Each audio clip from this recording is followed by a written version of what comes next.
안녕하세요. 3월 17일 수요일입니다.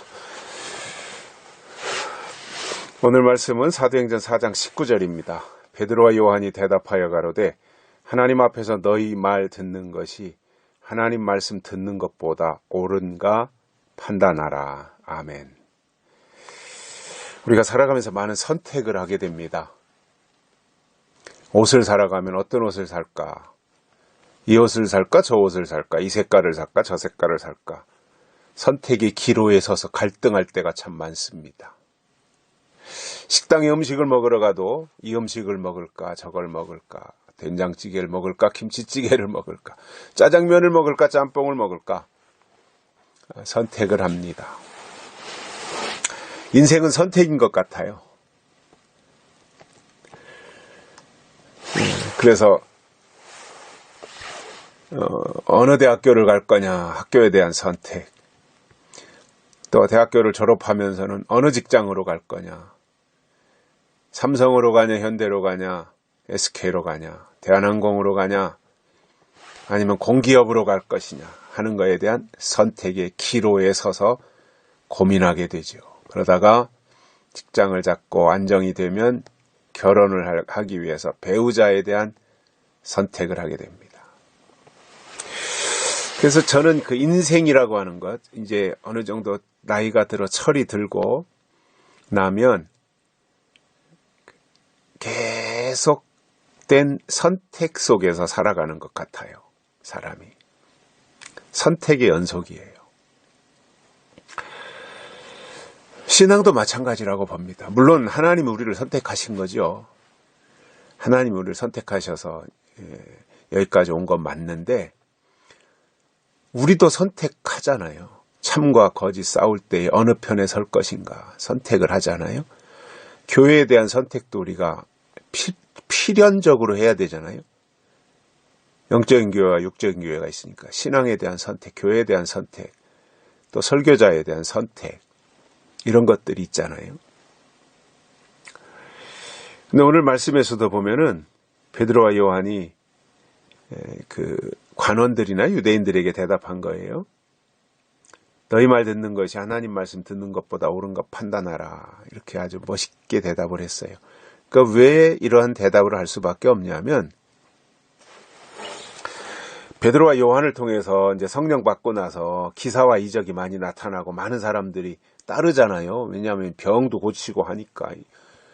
단순히 그냥 은혜롭게 설교해도 많은 사람들이 따르는데 병까지 고치면서 해보십시오. 난리가 나는 거잖아요. 병 고쳤다 그러면.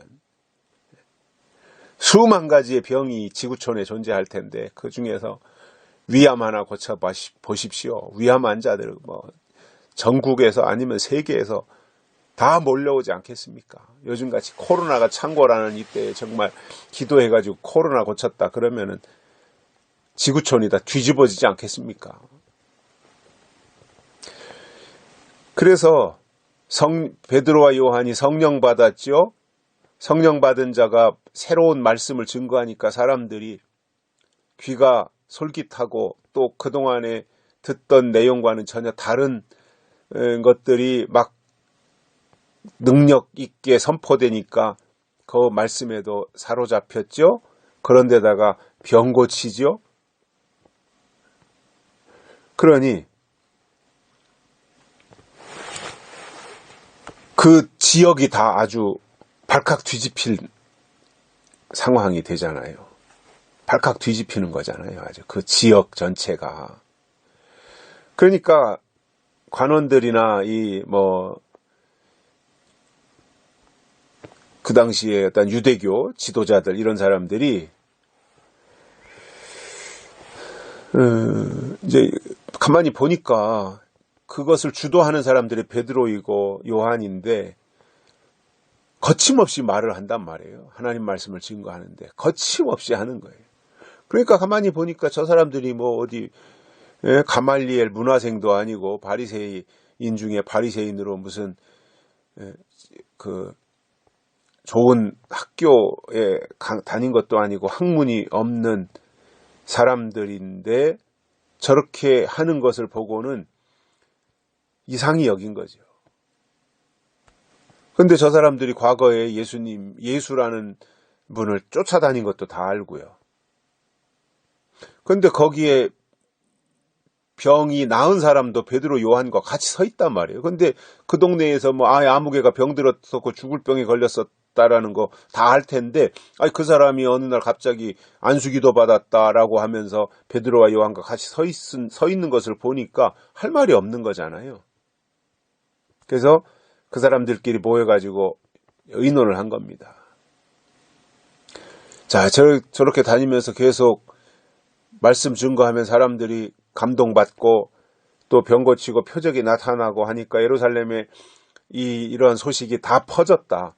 또 그런 거에 대해서 우리도 부인할 수 없는데, 이대로 방치할 수는 없으니 더는 퍼지지 못하게 더 이상 다른 사람에게는 아무 말도 하지 말아라. 그래서 예수의 이름으로 말하지도 말고, 예수의 이름으로 가르치지도 말고, 예수의 이름으로 병도 고치지도 말라고 이렇게 경계를 한 겁니다. 그거에 대한 대답이 오늘 본문이었던 거죠.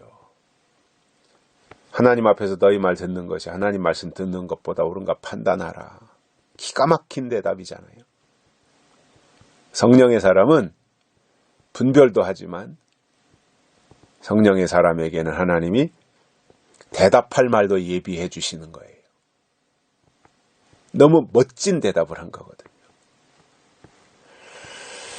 우리가 하나님의 사람으로 살아가는 데 있어서 성령에 사로잡히는 것이 절대적으로 중요하고요. 성령에 사로잡혔다면 내 의지보다 성령의 인도하심을 따라가야 되는 거죠. 전폭으로. 그래야 하나님이 필요적절하게 우리에게 지혜를 주셔서 대답할 말을 예비해 주시는 거예요. 우리의 삶이 이렇게 가야 되고요. 우리는 다 베드로같이 요한같이 학문 없는 자들이고 배움도 짧고, 세상에 석박사들도 얼마나 많이 있어요. 의사니 변호사니 판검사들이 많이 있고, 우리는 그런 데다 비교해보면 잽도 안 되죠. 그야말로 학문 없는 사람들에 불과한 정도인데, 세상의 눈으로 볼 땐 그런데, 그러나 하나님이 보시는 관점은 다르다는 거죠. 학문 없는 베드로를 통해서 학문 있는 자들을 부끄럽게 하시잖아요. 배움 없는 요한을 통해서 배움이 많은 그 당시의 유대인들, 바리새인들을 창피하게 하거든요. 그게 누가 하신 거예요? 하나님이 성령을 통해서 하신 일이었던 것입니다. 저는 오늘도 이 시대에도 그러한 하나님의 전폭적인 역사는 일어난다라고 확신하면서 언제나 우리가 하나님 편에 서서 하나님 말씀 듣는 것을 가장 소중히 여기고 그 방향으로 나갈 때 마가다락방에서 일어났던 성령의 놀라운 역사가 늦은 비 역사로 우리에게도 일어나게 되고, 그러면 그들을 통해서 예수님이 다시 오시는 길을 예비하는 일에 반드시 쓰실 것이라고 확신합니다. 여기까지 하겠습니다. 감사합니다.